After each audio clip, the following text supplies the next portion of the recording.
Welcome to Out Loud, the Selective Mutism podcast. I'm Chelsea. And I'm Ann, Chelsea's mom. And today we have a special guest. Yep, we have a long-awaited special guest today. I'm very excited. Today we have Dr. Elisa Shipon-Blum, who is the president and director of the Selective Mutism Anxiety and Related Disorders Treatment Center, known as the SMART Center, which is located in Jenkintown, Pennsylvania.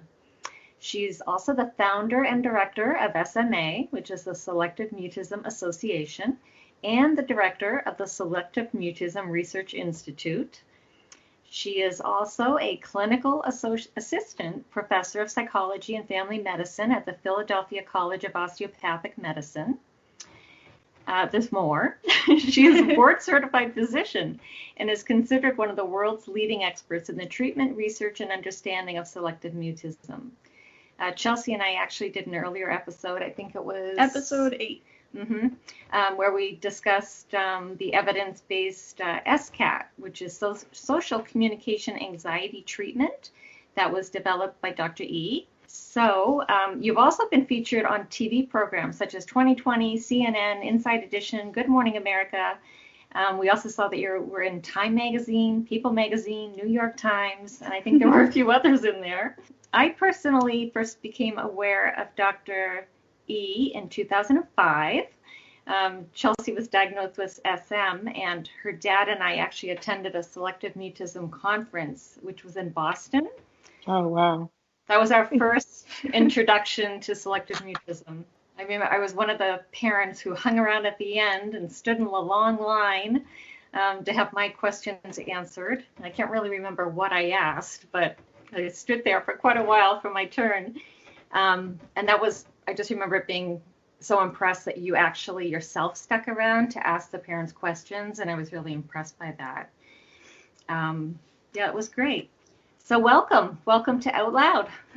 Thank you so much for having me. I'm so excited for this. Did you end up listening to our episode on SCAT?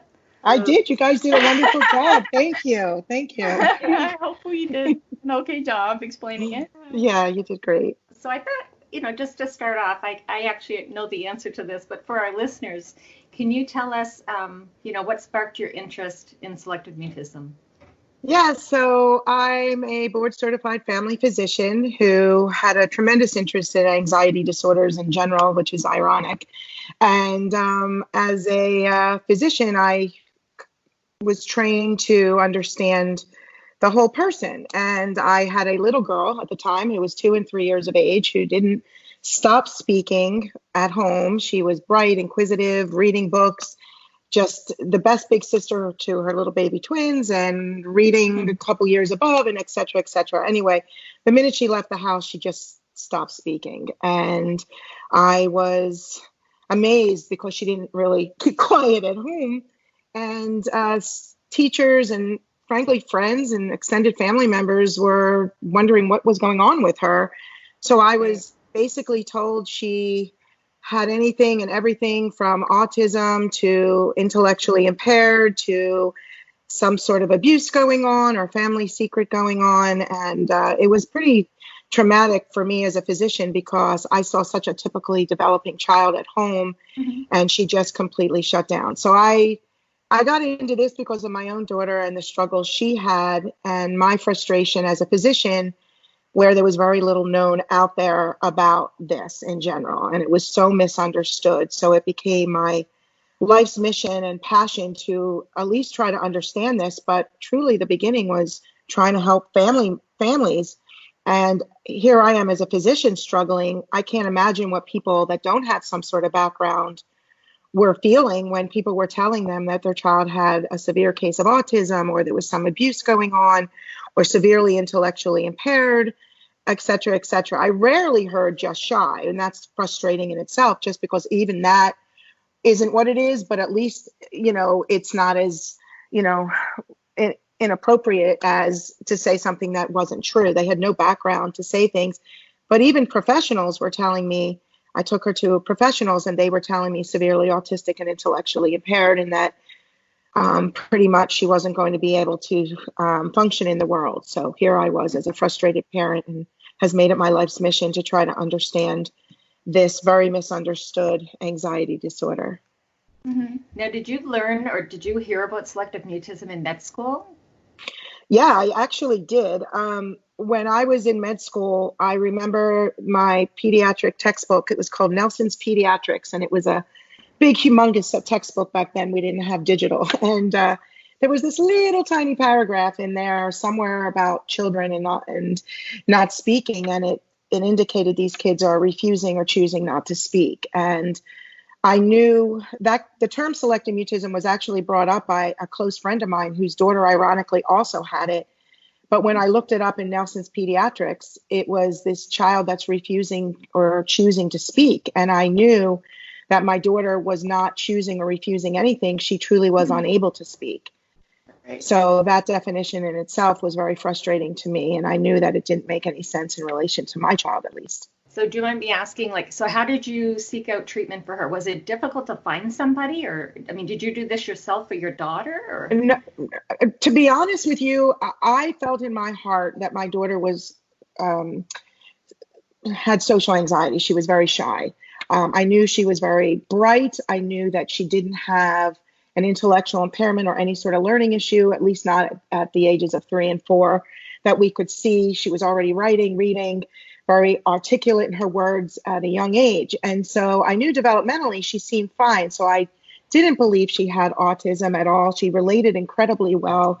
I didn't see any difficulty there. So I felt in my heart it was more shyness, especially because we have a genetic predisposition to that in our family. So it made a lot of sense. And where the problem came in was when she wasn't able to function within the school environment. So in preschool, she stood there on the side and, wasn't functioning. She wasn't able to point to her letters or her numbers. When someone asked her a question, she just looked blankly into space. So it became an issue because socially, she wasn't functioning. She wasn't able to interact with peers. When they came over, she was a typical developing preschooler and was just like the boss, chatting away. But where the problem came was when she was outside of the home. So she had the ability, which is, I think, it's something that's really important as we talk about treatment, to be able to understand that if a child is functioning in the home environment, but they're not functioning out of the environment, that's a whole different ballpark. And that's what you have to really pay close attention to. So my child was not functioning in a social setting. Emotionally, she was struggling. She was telling me how hard it was for her to get the words out. Her throat felt like it was closing up. And academically, she wasn't able to show her teachers that she knew anything. So socially, emotionally, and I guess academically, she wasn't able to function. And to me, that was a flag. And so I started taking her to psychologists locally and was told everything and anything from severe abuse to autism to intellectually impaired to spoiled rotten to family secrets. It was very frustrating. And that's when I began seeking out information by, you're going to laugh, but it was web TV back then. And I went on web TV and searched with the keypad and found a website, a gentleman. Do you remember that? I do remember that now. I forgot about that. Yeah. So I found a gentleman in Florida. He's no longer with us, but his name was Robert Helton. He had a website, and I reached out to him. I wrote him a letter and said, here I am as a physician. I'm willing to help in any way, get this information out there, because I didn't believe what was being told to me was true. So that's how the Selective Mutism group started, where we then became the Childhood Anxiety Network. So it was the Selective Mutism Group Childhood Anxiety Network.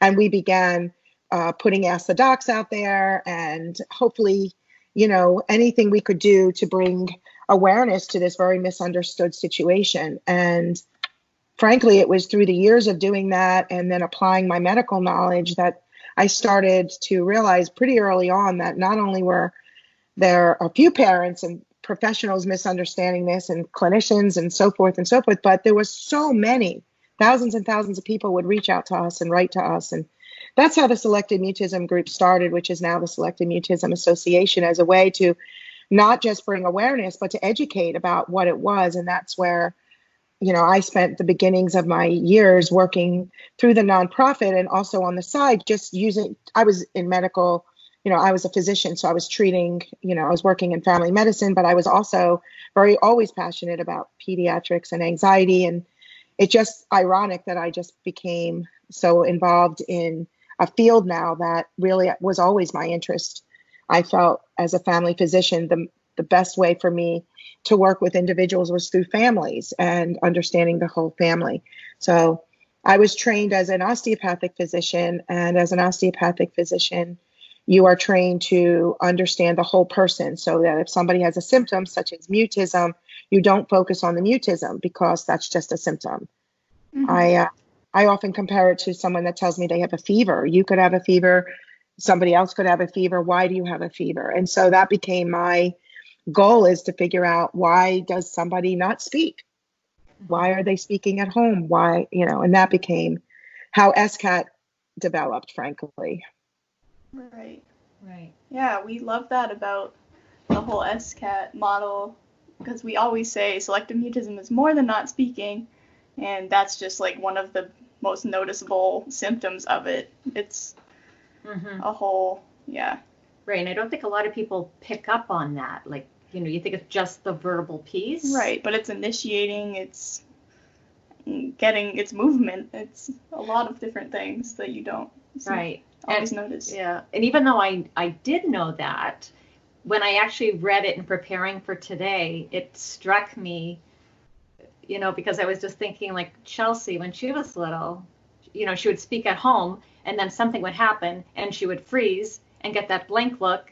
And then I think, it just clicked for me that it's not just the speech part, it's also she can't communicate or continue to communicate when she's frozen and blank.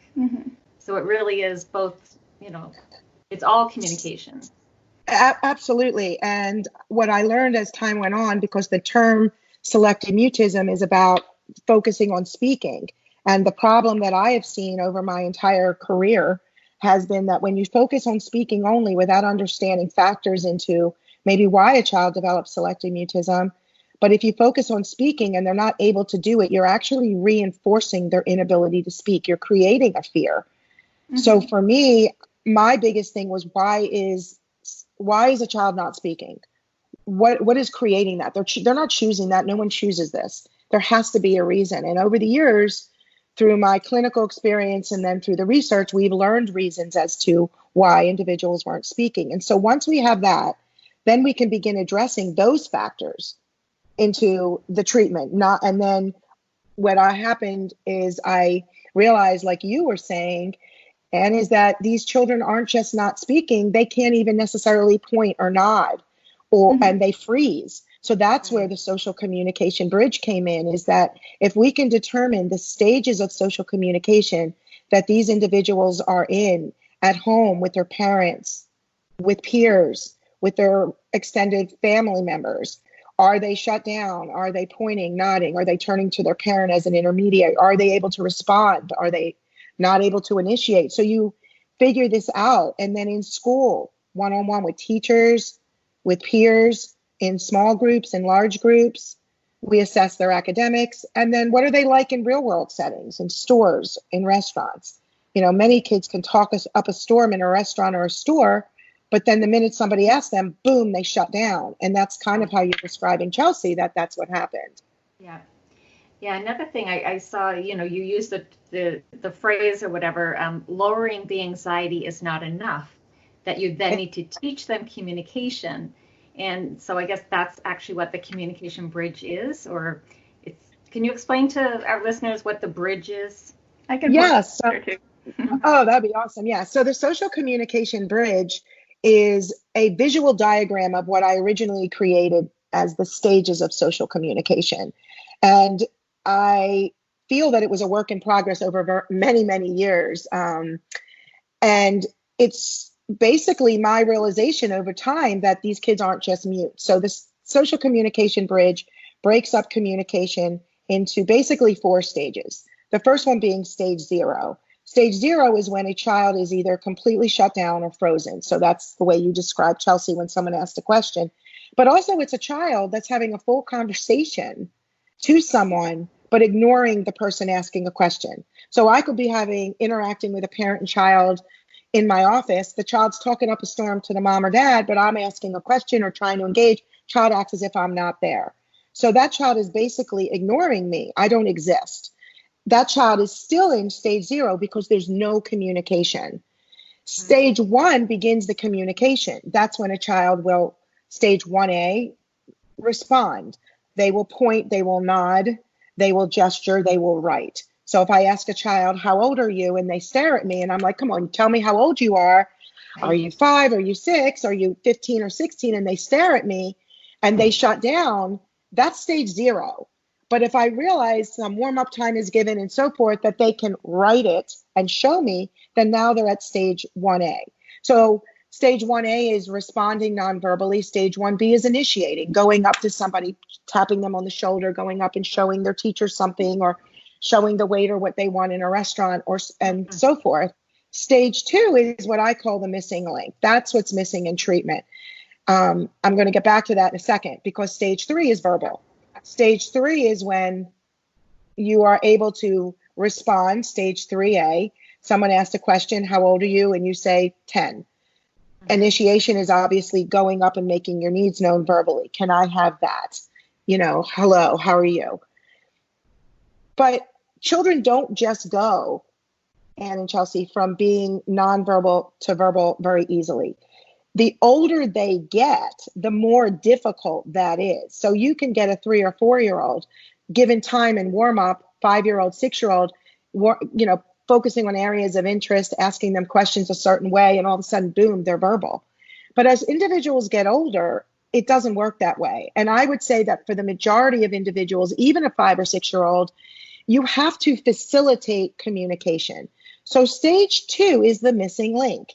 That's when you use, let's say, an intermediary. I might say to you, Chelsea, what's your favorite activity to do on the weekends with your family? And you might just kind of look at me and I might say, all right, why don't you write that down? You write it down. And then I might ask you a choice question. So hanging out with your friends or watching a movie, and I might say, tell mom, and I'll prompt you or facilitate that process. You turn to mom and you tell her. Now, some children can't do that at all, but some can, and that becomes an intermediary. What happens over time as I train parents, we train teachers to prompt the intermediary with someone they can speak to, then you start hearing their voice and you can start to repeat what they said with that eye contact. So one way, stage 2, is using an intermediary. Typically that's a parent, a teacher, a friend, a sibling. It could be a puppet for a young child. Mm-hmm. Right. It also could be sounds to words. It could be taking sounds and putting them together to make words. And that's a whole discussion in itself, from fun use of sounds all the way up to ritualistic sounds. So they will do cat, bats. It's also very behavioral, but it can be very cognitive. And that's where I've developed the ritual sound approach, where kids who are very stuck in the nonverbal, they look like professional mimes. No matter what you do, how you do it, what you offer them, they do not speak. And typically those kids don't even speak to their good friends. They're completely mute. And then another way at stage 2 is using an augmentative device. So taping your voice and playing it. But the 2 most common stage 2 strategies are using an intermediary and using sounds to words. And through that, you progress into verbal. So it isn't just see where their stage is. It's using strategic strategies. How's that? Yeah. Strategic strategies. You're using strategies that are very purposeful to moving them up, progressing them across the bridge to the next stage. Now, you're often going to bridge down when more people are around, or bridge up when less people are around. When you're more comfortable, you're going to be bridging up. When you're less comfortable with the individuals or the setting, you're going to be moving down and up. So you're going to train parents and you're going to train teachers where the child's baseline stage of communication is and what strategies you use to progress them into, obviously, verbal. So that's what's important. You can't wait. I always say, don't wait, facilitate. We teach parents, don't wait, facilitate. We teach teachers, don't wait, facilitate. Because children, teenagers, won't do it on their own without practice and without facilitation. So if I were to work with a 3 or 4-year-old, I am strategically progressing them by the way I ask questions, the way I prompt the next stage, the way I use visuals, the way I use choices. But one of the things I said to you, in addition to the social communication bridge, is that the whys of SM are very, very important, Because if you don't understand the factors into why a child may have developed this or why it's continuing, then it doesn't matter sometimes what strategies you're using, because the typical strategies may not work. For example, the whys are critical. I have many kids that I've worked with and our team has worked with that have speech and language challenges. They can't put their thoughts together and say them. So if you ask them an open-ended, thought-provoking question, they're not able to respond. So I can give them all the, stickers or money or incentives to communicate. They can't do it. Or they have processing challenges. Maybe they have delays. Maybe they're highly sensitive and I'm asking them questions in a loud, large, lots of people environment, and they're not able to process that environment. So the typical presentation of a shy child is often very, very sensitive in our world. So we have very sensitive individuals. And so that goes from being highly sensitive to having sensory processing disorder. And we've done lots of studies with this. So we have to take into consideration, are these kids that are timid, behaviorally inhibited? Do they have speech and language? Are they bilingual? Do they have learning difficulties like processing challenges? Do they have language delays, learning issues, like I said, delays in general? Are they highly sensitive? Are parents enabling their lack of communication? Is there too much pressure to speak when they're not at the stage to communicate? Are they older now and their behavior is so conditioned?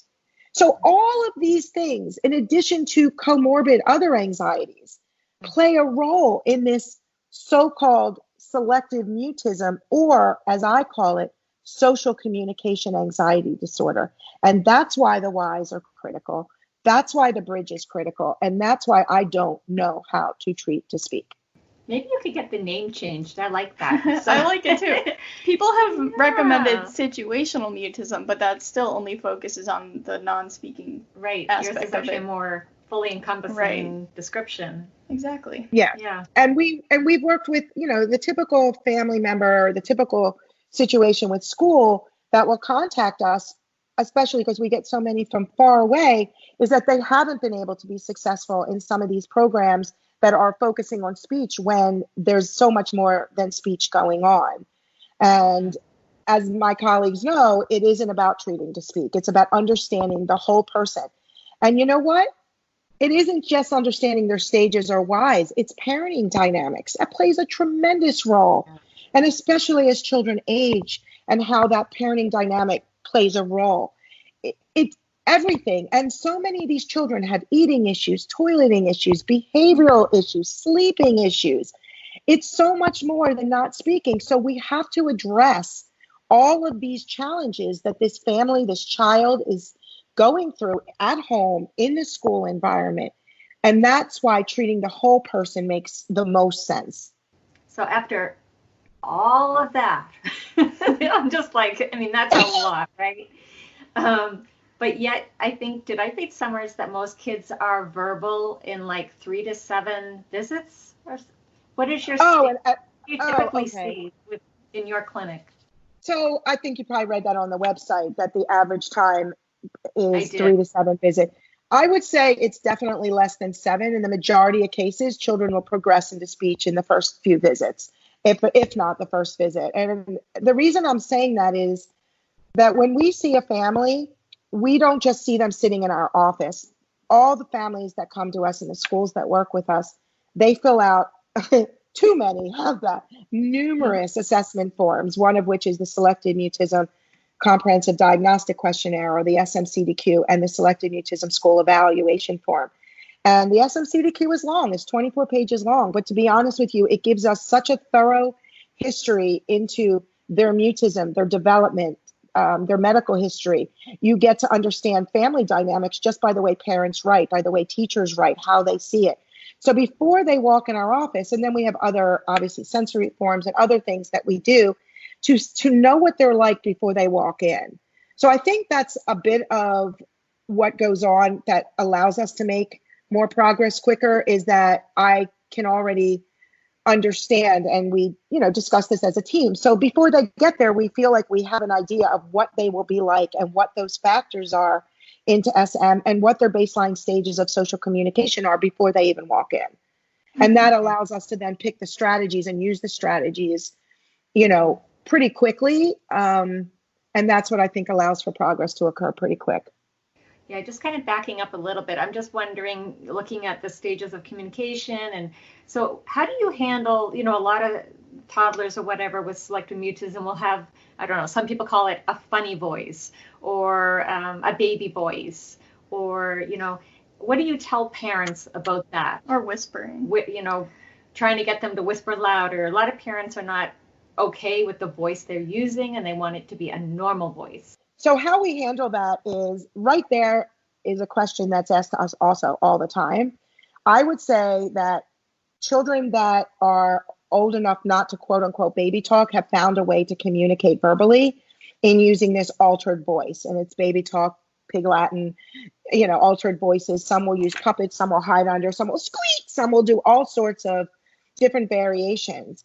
I will say, and even for the children that are whispering, which is a little bit different, so I want to get into that in a second, but the children that are using altered voices are dabbing into verbal, but there's an attention to it, so it's becoming reinforced, and that's their kind of safe way of sneaking into verbal. The best thing you can do for that type of child is not to make a big deal out of it, is to really almost accept it, because the more that you feed that, the more they're going to do it and the more conscious they're going to be to it. Mm-hmm. This goes back to the term selective mutism, speak, speak, speak. Let's get them to speak. They're focusing so much on speaking that the speaking now becomes an issue itself. That goes back to the whispering. Children who whisper, I would say, is similar in the sense that they're dabbing into verbal.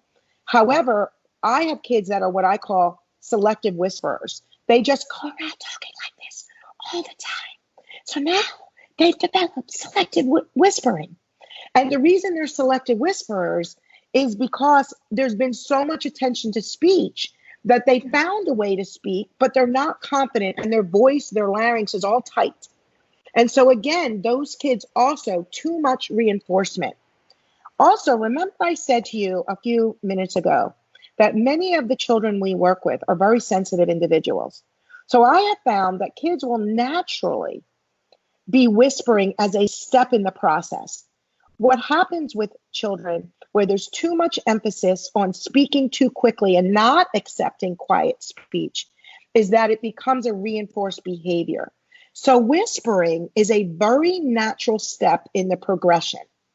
I don't believe it's a conscious step. It's a natural subconscious step that children might turn to their friends and, say, give me the yellow crown.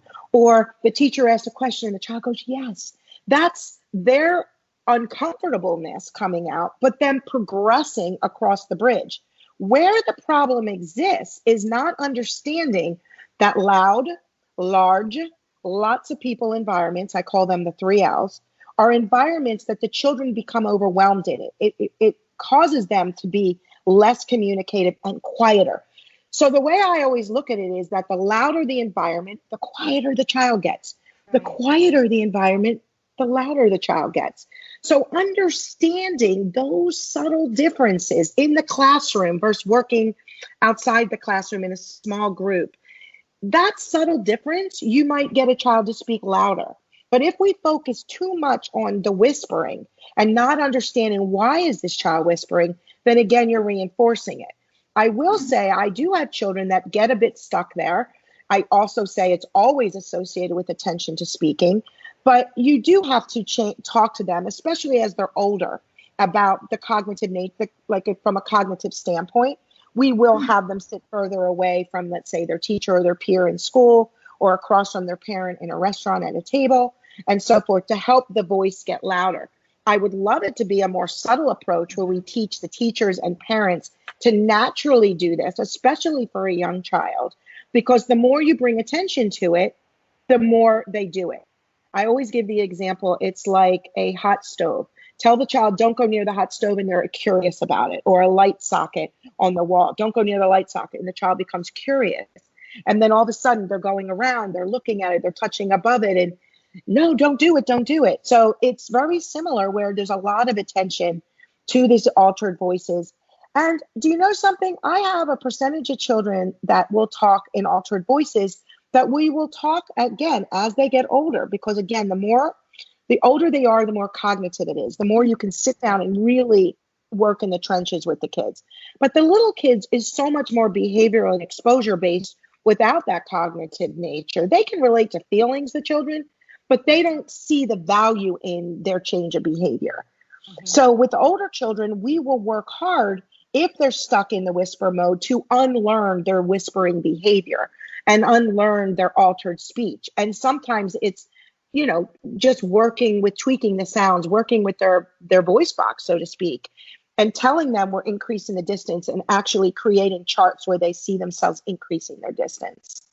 Did you have some, we'd kind of like to focus a little bit more on the teens, because I really feel like there's not a lot out there for teens.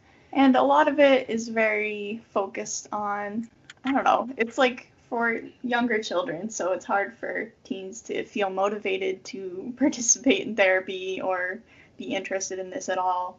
But I like from this whole model that it seems like at every age, the child is pretty involved in their own progress. Like you have kids identifying where they're at and tracking their own progress from an early age. So I don't know if we could go look at how that looks for older children as well. Yeah. Yes, I think one of the things that I tell families, and why when we do our Communicamp, we have kids from 3 to 17, and we don't have them in the same group, but the parents are actually in the same area when we're educating. And here's why. The concepts are the same. They're exactly the same. You tweak it based on the child's age, developmental age, their cognitive age, and so forth. So the concepts are the same. We respect the bridge. We respect the whys. Obviously, the older the child is, the more aware they are of it. We understand a key concept, even for teens, that comfort precedes communication. That unless you have a comfort in an environment, it's difficult to progress. It's also almost impossible to progress in a group. So as a teenager, when a parent is saying, oh, go to your friend's house, well, that might not be comfortable. Or why aren't you answering a question in a large group? If you do that, you're going to get, you'll be able to get a couple bucks and then buy that video game you wanted to do. Well, we have to understand some of these golden rules, that comfort precedes communication and progress won't happen in a group. So we have to develop that comfort. And with teens, it's away from the groups, small groups with specific buddies that we're paired with and grouped with, doing clubs and activities that aren't necessary in a large group. And that we work on strategies in those smaller, away from the group activities, and then bridge into larger environments. Something that's really important that I see even among tweens and teens is that the concept of social engagement, the fuel to communication. The term selective mutism is implying that these kids aren't speaking, so we're going to do whatever we can to get them to speak. But what everyone seems, not everyone, but many, and too many don't realize is that concept of social engagement. Do you know how many teenagers I work with and adults I work with that aren't able to even hand money to a store clerk, that aren't able to write in response to a teacher's question and give them, let's say, a note to tell them something like, I have to leave early from school, or someone hands them let's say, a gift when they come over, or cookie to take in school, a teenager having to, like I said, give money to somebody. They can't do that. They're not able to even engage. Parents, as time goes on with these teenagers, are doing for them because of the years of learned conditioned behavior that many parents don't realize it in their intent to help. They're actually, many of them, preventing the progress because they are enabling not lack of speech, but lack of social communication. So with teenagers and even the adults we work with, it's amazing how it's an aha moment when I'll ask a question, the child automatically turns to their parent, the parent answers. And it's because of years of being this way. So a key aspect is the social engagement, where they begin to be what I call on the front line. Something as simple as in front of their parents in a quieter, less, loud environment, in a quieter environment, a smaller environment, where they're doing what we call front line, handing, taking. For teenagers, that's important because they're not even doing that. So here we are. How do we work with teens? Are they able to socially engage? Are they able to hand money to a store clerk? Are they able to give a note to their teacher? Are they able to respond if an aunt or an uncle asks a question? Are they even able to point or nod? So I have to go back to where are they on the bridge and are they able to engage? And understanding the importance of using parents, even as a teenager, to prompt and facilitate. But here's the biggest thing: demystification, helping these children and teenagers, these adults, really understand their challenges. I use feelings charts and we use charting throughout. It gives them accountability. It helps demystify it because it's like dealing with the pink elephant in the room.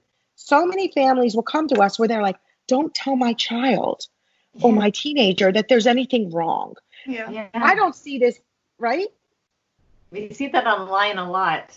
Yeah. Exactly. Don't talk about it. Yeah. Don't talk about it, because if you talk about it, then they're going to think something's wrong.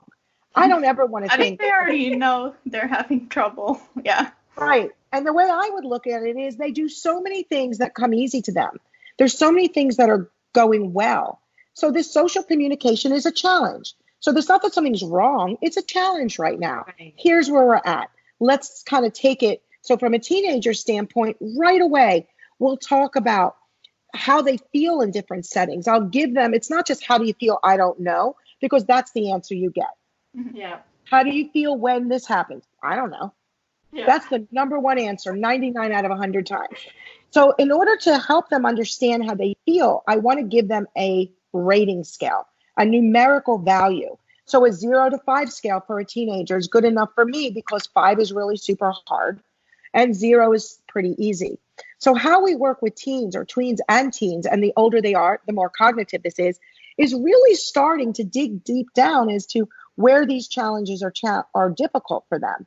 Now, there are many individuals that don't want to admit there's a difficulty. So how many teenagers don't want any help? Leave me alone. I'm fine.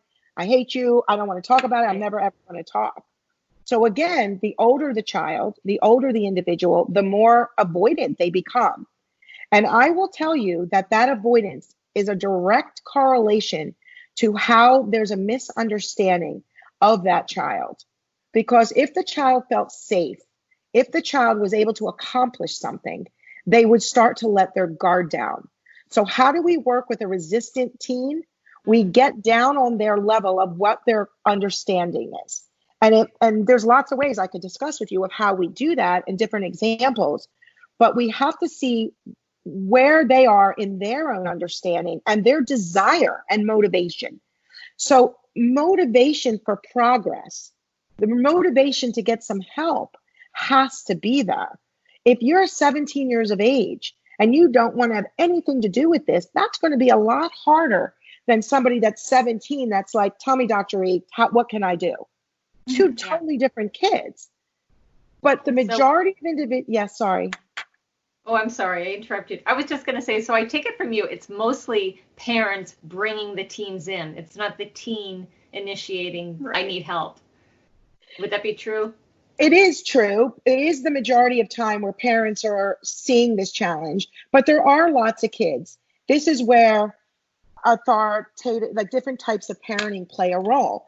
The more understanding the parent is, the more that the parent sees the child in the correct light. And sometimes it's finding the right clinician that can paint this picture the right way and understand the challenges involved.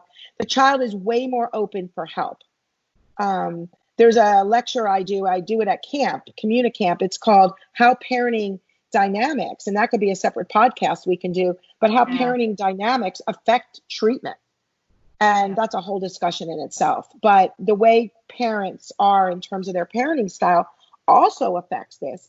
And a lot of the parents that we work with are so appreciative to subtleties and even how they speak to their child, rather than can you do that, which implies doubt, to, hey, let's go do that, which is a direct language to confidence that you're showing your child or your teenager. Something that I found interesting in the webinar that we listened to was how at this age it kind of becomes part of your identity as well as the parent's identity as like this caregiver, and they just see their kid as having selective mutism and trying to help them through that it becomes so much of a part of their life that it's hard to let go of that.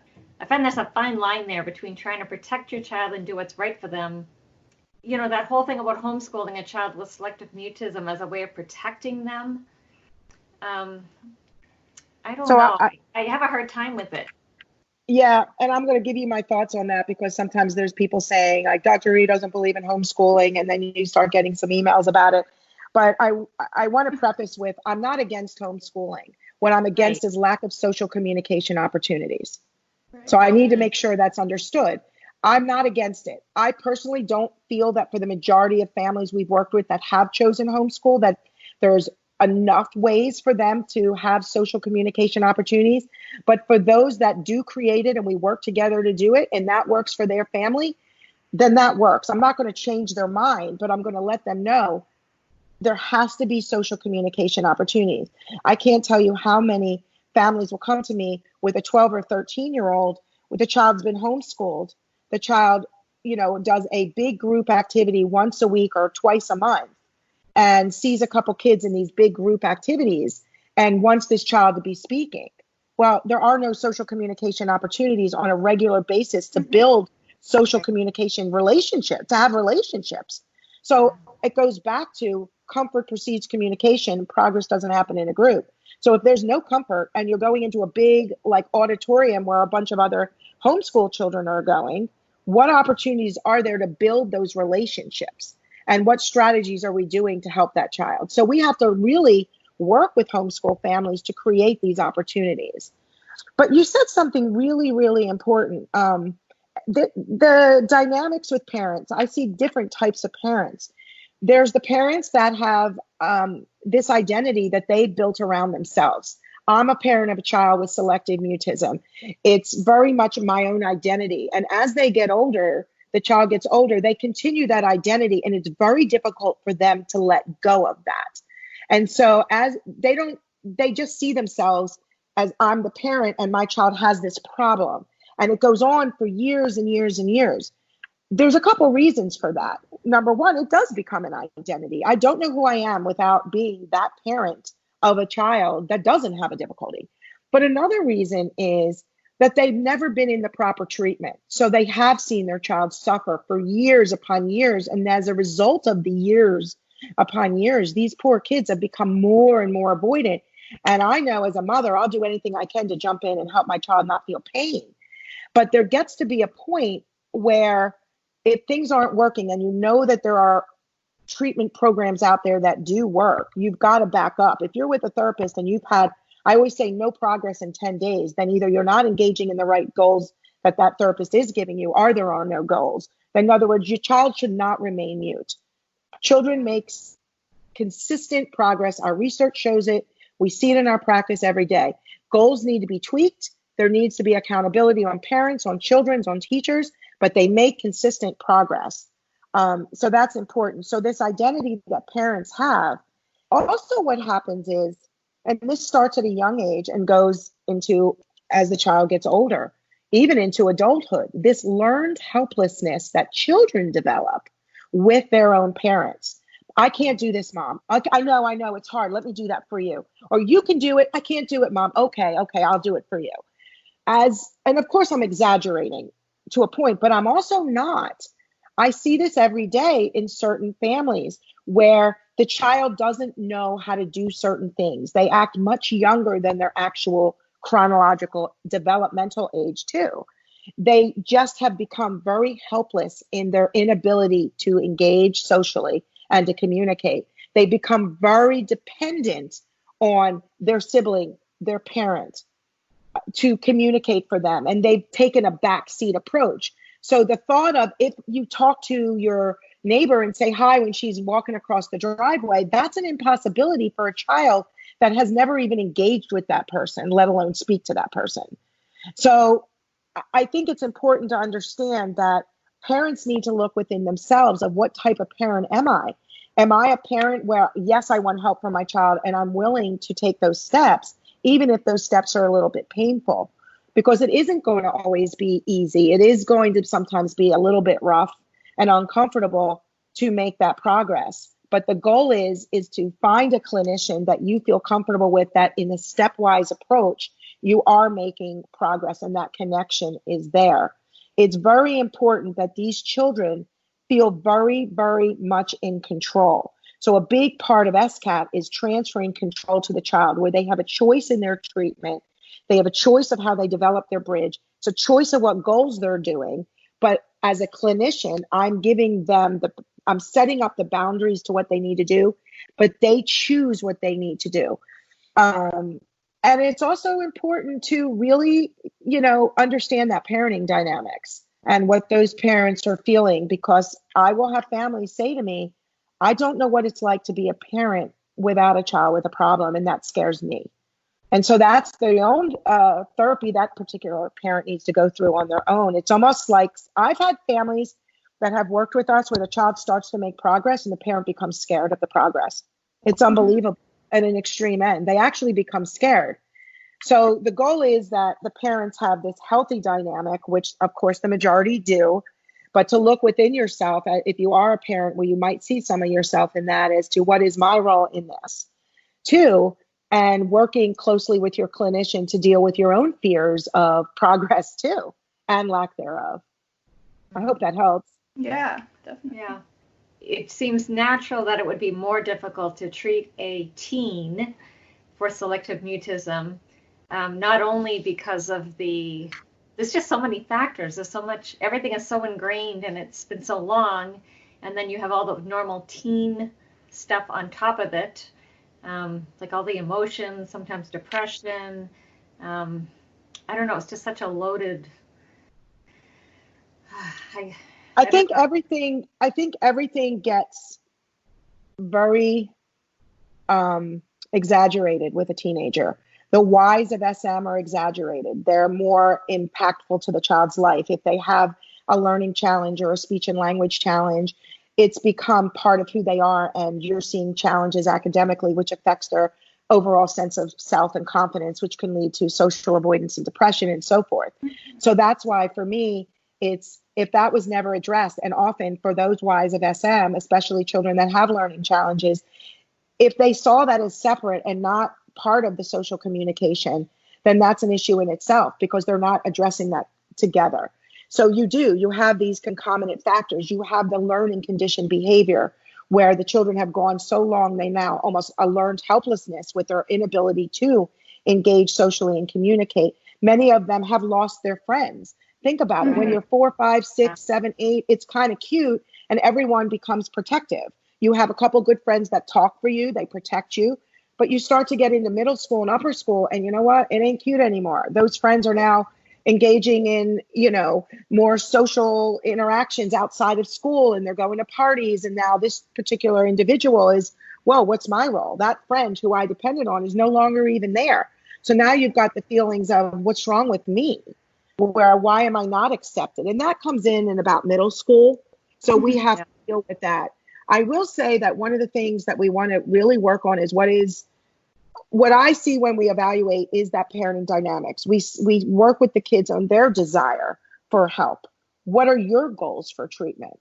And so you have to ask, are they even ready to deal with that? And if they're not, there's teenagers that I need to talk with to say, here's why it would be of value.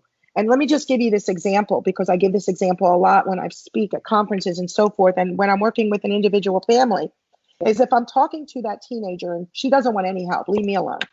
I want nothing to do with this. But this particular teenager, she absolutely loves, let's say, horseback riding. She loves horseback riding. That's what she loves. She goes into a store and she needs a new helmet, let's say, or new boots.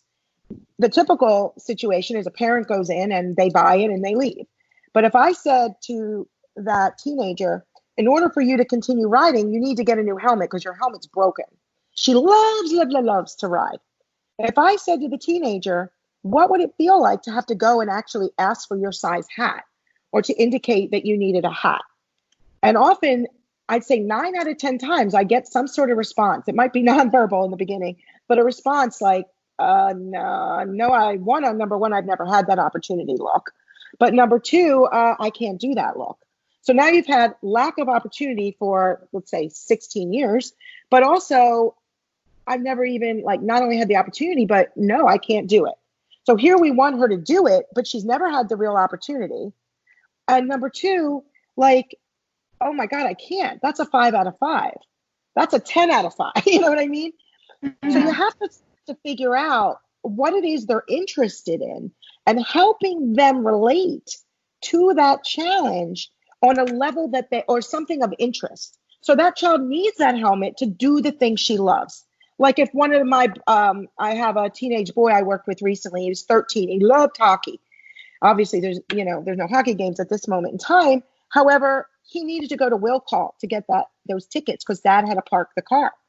Well, what does it feel like to go to will call? And even if you just showed a note that says your last name and what your number of tickets are, that's an impossibility. But you have been dying to go to that hockey game. So we have to find one way, things that matter to these kids to help them relate to why it is an advantage for them to get some help. And number two, 90% of the time, if not more, they have been given goals in the past or in therapy in the past. The expectations have been far too great and they weren't able to accomplish it. So what ended up happening over time? Frustration existed with the parents. Frustration existed with the child because I can't do it. Why can't you do it? You need to do it because they weren't at that stage of communication to begin with to do it. So we have to bridge down. And maybe for that child, it's going up with the parent and handing a note to what their last name is as a first step. Or maybe it's the parent says, oh, did we have 4 tickets or 6 tickets? And the child turns to the parent and says, and reads 6 tickets.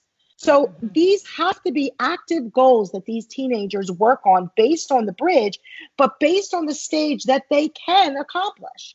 And for some, it's just simply going to a store or going and making dialing. Like I had a child earlier, actually today, that we're working on initiating with friends. He's a teenager. Initiating with friends. How do you initiate that video game that you can play? Well, he doesn't. How do you do it? Well, one way is to send a text. Well, it felt like a 5 out of 5 to send a text.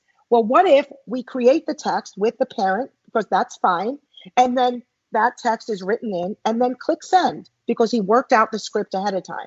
And guess what? He not only did it, but he did it while we were in session. And then later on, because it was earlier this morning, I got a message saying, guess what? I did it 3 times. Woo! So it's finding, that wasn't even about speaking, was it? No. But you're building confidence as you're taking them at the level or stage that they can do it and respecting them. So a big piece of SCAT in my mind and what my team has seen is respecting the child's desires, their goals, their wishes. Just because mom wants him to talk to a teacher doesn't mean that's an important goal for the child. But trust me when I tell you, they will eventually speak to their teacher, but they have to attack the goals that they also want to do. So for that 13-year-old boy, playing a video game with his friends is more important than doing a FaceTime, interview with Uncle Jim. Yeah, it's reinforcing and it's more meaningful and functional to that child. What do you think about IEPs and 504s for kids? Chelsea went to private school, so she never had any. We just kind of worked with teachers individually. But I know Chelsea, for her, such a big important thing was she never wanted to look different than any other children. Right. And so it's interesting because we're talking about teens. The majority of teens don't want to hear about goals or different things that they're working on in school that would bring attention to anything that they do. And I think we need to be really conscious of that because you know what? I have teens that not only take control of their treatment, they'll start their own clubs and email and do all those things because they know that's helping them. Their motivation is a 10 out of 10. Help me do what I need to do. They'll tell me how scared they feel and we'll work through it. That particular child is fine with their goals, but they're actively involved in their IEP goals. So every child in my mind that has selective mutism is deserving of at least a 504. So to me, how much is their social communication affecting their ability to learn? How is it affecting their ability to, share, to engage? Because socializing, interacting is important as well. So we have to develop some sort of an accommodation various accommodations to help them build the social comfort and develop the communication skills, whether it be a 504 where we're doing accommodations and interventions, or we need an actual IEP. The more they have Ys of SM in terms of learning challenges, speech and language challenges, the more impacted and the more their social communication impacts their ability to function. So a shutdown child versus a child that can walk around, point, nod, and write is going to be, they're two different types of kids. So you may need an IEP because of the amount of learning that's affected. They might need pull-out groups like speech and language. They need more accommodations and interventions because, let's say, they have to work in a resource room because the big classroom is too overwhelming for them. So the more challenges they have will dictate and how many services can be done under a 504 versus an IEP. I always joke 504 IEP or SHMIEP. It really doesn't matter what the name of the plan is, as long as there's an awareness to the child's social communication challenges and then working and facilitation of the strategies needed to help that child become a more confident social communicator. Mm-hmm. So it might need to be under an IEP for some children. It might be under a 504. And I've had plenty that haven't had any plans that have done tremendous. Typically in the schools, especially the public schools, in order to get the small groups to do the strategies, to be able to meet with the social worker or the counselor or the psychologist and so forth, they need that IEP or 504. And I can tell you it's different all over the country. So there isn't one specific way. We'll have kids with IEPs that could have had 504s and kids that, have no plan that are basically more goals in there than an IEP. So I've worked in schools as like a paraprofessional, and I've seen many IEPs as a BCBA. I'm just curious, are there typically like a plan to fade the accommodations? Seems like it could be a way to get kids out of doing presentations or something. Like if they have an accommodation, do they ever have plans to progress? Oh, absolutely. I have a slide in one of my presentations that says, what's wrong with this? It's a 504 plan. Mm-hmm. And it says exactly, Chelsea, what you just said to me. It's can submit a written report instead of presenting an oral project. Don't call on the child. Ask them only yes, no questions. So the entire 504 is about their lack of social communication progress. So understand that our goal is to understand their baseline stages, the whys. And, some kids don't have a lot of whys, but some do, and they have to be uncovered. But understand that baseline stage, start them there, Chelsea, and then do strategies to progress them. So if they, like, for example, I always say there's 4 ways, Chelsea, to do that. And then one way is a buddy process. You have to understand that a child needs some sort of buddy process, whether you're 5 or you're 15. Of course, it's harder as kids get older, but it could be an area of an interest, a science club, an after-school club. It doesn't really matter. But you need to find a way for this child to connect with other children. And it isn't going to be done in the middle of a classroom where you're all lined up in rows. It's going to happen. We're setting up these small group opportunities, building one-on-one comfort and communication with teachers and staff members. So having those meetings with them and developing a buddy process. So it's small groups in the room, small groups out of the room, a buddy process to start to help them understand, their comfort level, but help them become comfortable with peers so their humor starts to come out. I mean, typically many of these kids are sitting with flat affects. That's not very inviting. And that's because of the fear that they have, the uncomfortableness. But once you start getting them into small groups, they start to open up a little. Now, what kind of small group? Because I'll always say, I'll read an IEP that says small groups 3 times a week. You ask a choice question, use a visual. And I go, okay, what kind of group is that? How are you asking the questions? Who's included in the group? You know what I'm saying? It's not just a small group. It's who's in the group. How do you ask questions? Where do you ask questions? When do you ask questions? What stage you're at? I mean, is the child just writing or are you prompting the intermediary? So if a child is mute with a teacher, but the child is sitting next to a peer that they have worked hard on building a relationship with, and now that child is verbal with that peer, I might ask a question and prompt that child to say, hey, is it this or that? Tell Rebecca. And she turns and tells Rebecca. Now I repeat without eye contact. especially if I asked her to write it down, because when she writes something down, that helps her processing. So all of these subtleties that I'm sharing with you go into an accommodation and intervention plan. So the ability to write and show, nonverbal, write and read, yes, that's a basic strategy. But when do you do it? Where do you do it? How do you do it? With who do you do it? All of those have to be answered with your school team. Because if not, it's all over the place like a smorgasbord of strategies. It's I tell families every time we see them, it's like a GPS. When you came to my office, I said, did you just get in your car and drive aimlessly? You knew you were going to be on a road. You knew there was going to be red lights and green lights.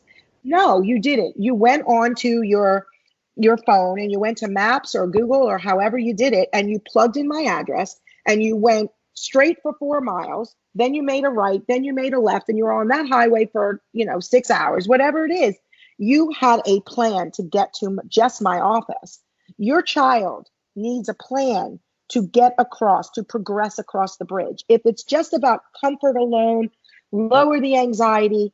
I'm thinking about a kid, drinking a virgin pina colada on a hammock at a beach. He's going to stay there. He's not going to make the progress because the strategies are not in place. And you cannot wait for the child, when I say child, it's teenager too. Yeah. You can't wait for that individual to make the progress if they don't know how. It's like, yes, I know how to swim, but I need someone to help me, maybe hold me a little in the beginning and guide me and give me, the specific ways to swim before I'm just going to swim. So it's the same thing. Like when you're taking driving lessons, you don't just get in a car and drive aimlessly. There's steps to take before you can get your license. There's steps and stages you need to go through and strategies you need to do to cross that bridge. And the goal is we train parents, we train teachers on how to bridge down and how to bridge up. And then, and in addition to that, respecting the child and understanding what their interests and goals are. I've had to tell so many families with teenagers, hey, wait, that's your goal. That's not her goal. Her goal is to do X and Y. So maybe there's a way we compromise, but maybe your goal is too great, and it really is. You can't expect her to go into the dentist's office and give her name if she's never been on the front line and handover takeover. So let's kind of bridge down a little to that goal. And then all of a sudden you're talking to the teenager and you're saying, okay, on a scale of 0 to 5, what would it feel like if when you went to the dentist's office, you were the one that handed the insurance card? So that's not bringing weird attention, right? That's not doing a weird strategy. Someone's got to hand that insurance card. So that becomes a goal. And then all of a sudden the teenager's like, okay, that's a 2 out of 5. All right, well, that's certainly not a 5 out of 5. And then we write that down. So a really important thing that I see missing with treatment plans or treatment when we see families is that they were never given concrete, accomplishable goals, charted goals. Charted goals are not meant to be a homework, but in some ways, if you don't do those goals and homework, quote unquote, social communication homework, how are you going to make the progress? You're not, because there has to be a way that you're accountable to the goals that you need to do to make the progress. And I have learned over and over, as has my team, that when families will do their goals and they will send us their updates, we have this ability for families to send unlimited e-updates, we call them. And they send us their goals. It could be every day, it could be once a week, it could be as much as they want. But then they are accountable to sending us goals, let's say weekly. And then we are able to see them. And that's an accountability that parents have because they have their own goals too. And the children, the teenagers have their goals. And if they come back and no goals were filled out, we don't get mad at them. We say, hey, let's talk about why that didn't happen. And we just talk about it because it isn't always going to be easy. But I would say that the goals that these kids should be accomplishing shouldn't be any harder than a 3 out of 5 in the beginning or 2 out of 5. If anything, it's easier to build their confidence. And you're going to pick areas of very strong interest. So if clubs and activities are of interest, why are they being asked to do science club, but if they really have an interest in art club? So it's respecting their own interests. So for the child that loves horseback riding, where do you think she's practicing a lot of her goals? At the barn. She's not practicing them out and about. She's making progress at the barn. She's meeting with her instructor. She's playing some trivia games with her. She's laughing. She's having fun. She's helping another fellow teenager groom the horse. They're handing over, taking the different grooming material. Something as simple as that, and handing that is building social communication. That's social engagement. I'm not even talking about talking right now. Right. So you can see that it isn't about treating to speak. It's about understanding the child's unique needs, their picture. I've never seen two kids that are the same, and I've worked with over 6,000 kids. So if you've worked with thousands of kids and you've never seen two that are exactly the same, chances are it's difficult to find that. I think that's a great idea as a parent. Just the tip you were saying, like trying to come up with a reward chart or something to ask, how scary would it be? Have them rate it. Just a good way to pick goals that every parent can really do at home.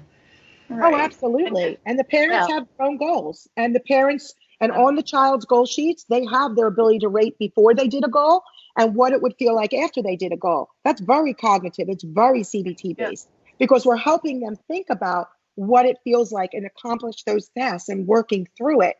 Because what children realize, what adults realize, is that when you practice a goal that was given to you by a clinician that understands you, and you're accomplishing that task, it feels like, let's say, a 2 out of 5 or a 3 out of 5. But guess what?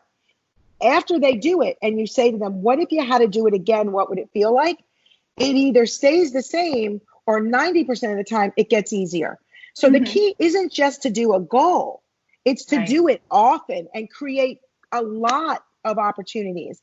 So when we did our research on SCAT and we saw that at each and every visit there was statistically significant progress, what we found was it was based on implementation by the parents, facilitation, and it was based on the teacher implementation.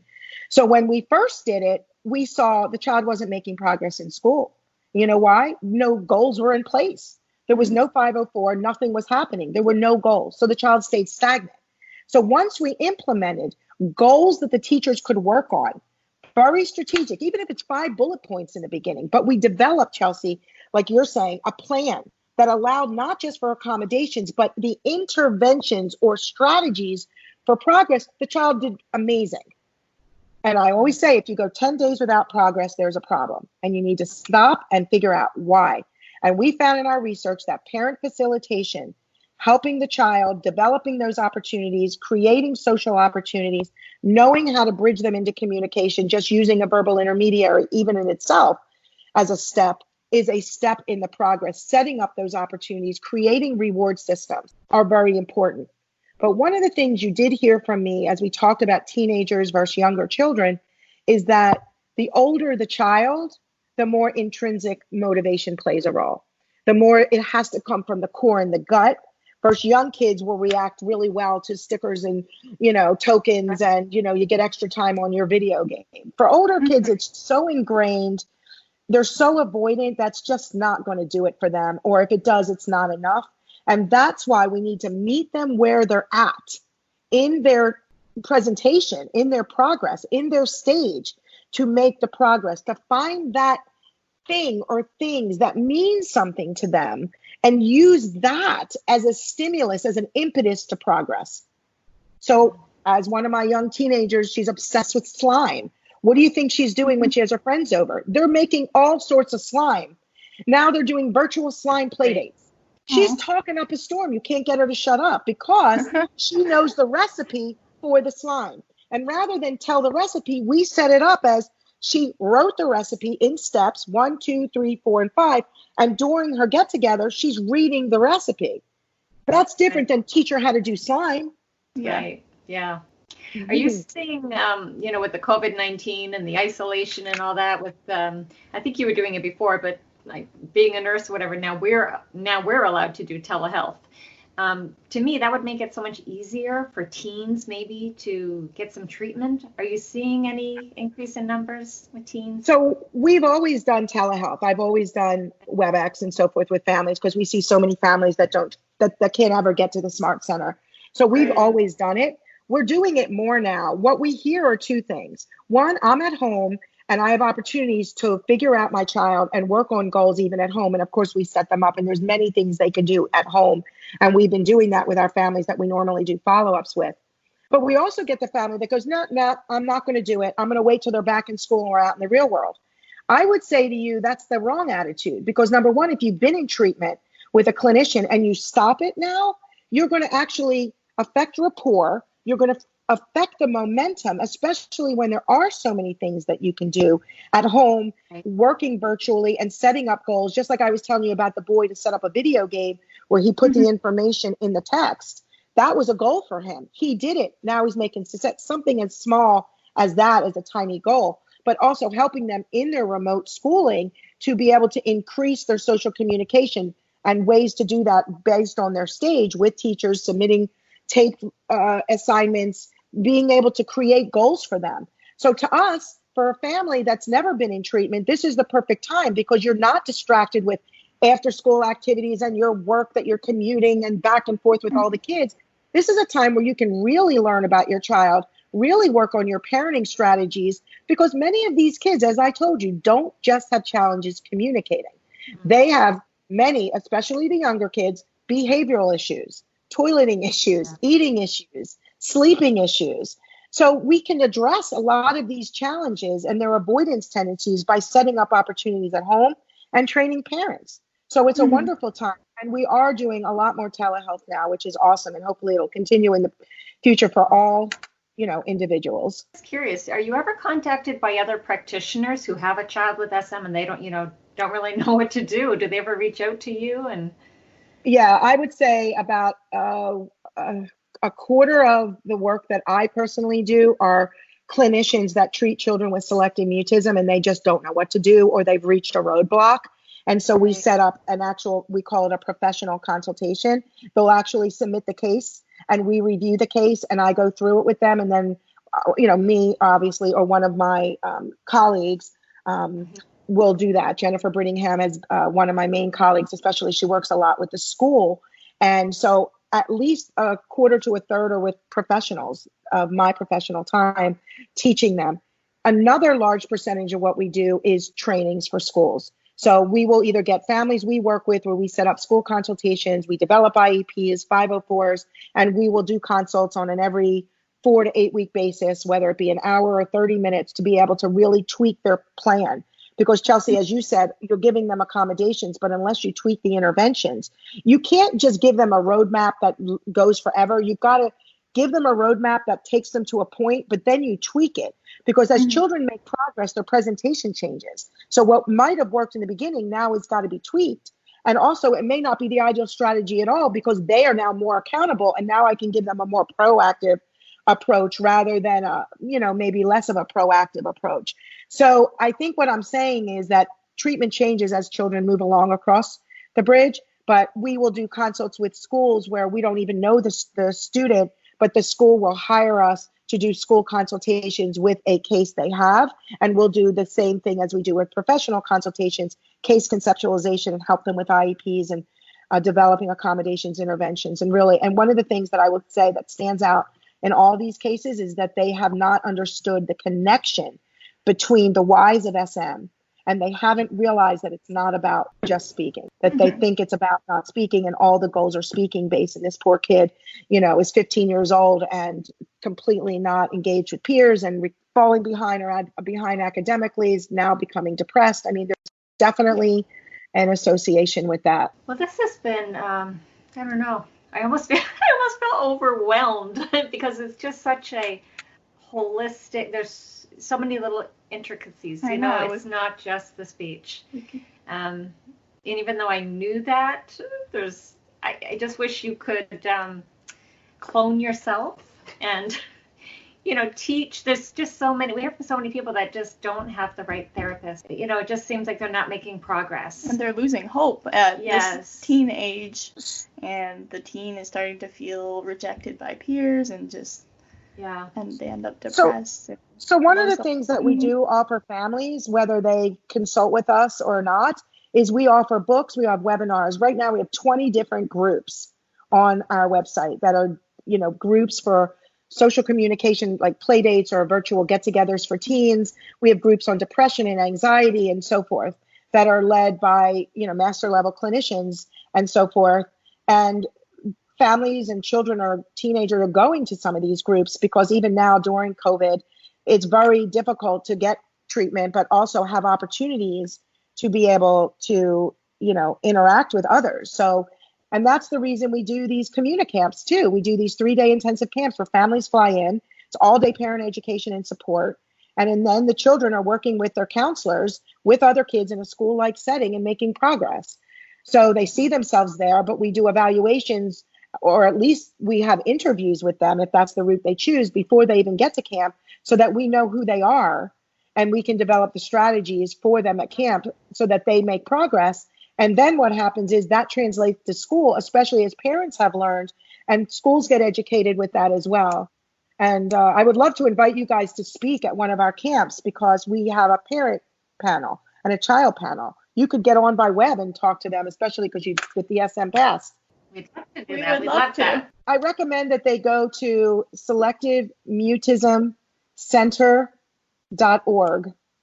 Okay. Or communicamp.org. And you'll find this interesting because we treat the whole child, and so many of the families that come to us have either the child themselves or the adult that comes to us for treatment for selective mutism have other challenges, other mental health challenges. We now have an entire division of the Smart Center called Smart Center Counseling, where we do full assessments and we do treatment for other disorders.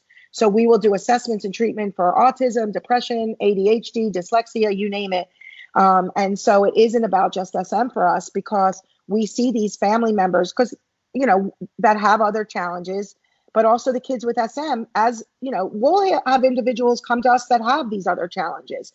So we started this other division not so long ago as a way to have almost like a full service center. That's awesome. That's awesome. That's Yeah. amazing. Yes. Let me know if you have other questions. I love doing this. And also, any questions that come up from this or clarification, I'm happy to connect with you guys or another one in the future. Okay. Thank you so much. Thanks for your time. Appreciate Bye. it. Hi guys, it's Chelsea. I hope you enjoyed this episode of Out Loud, the Selective Mutism podcast.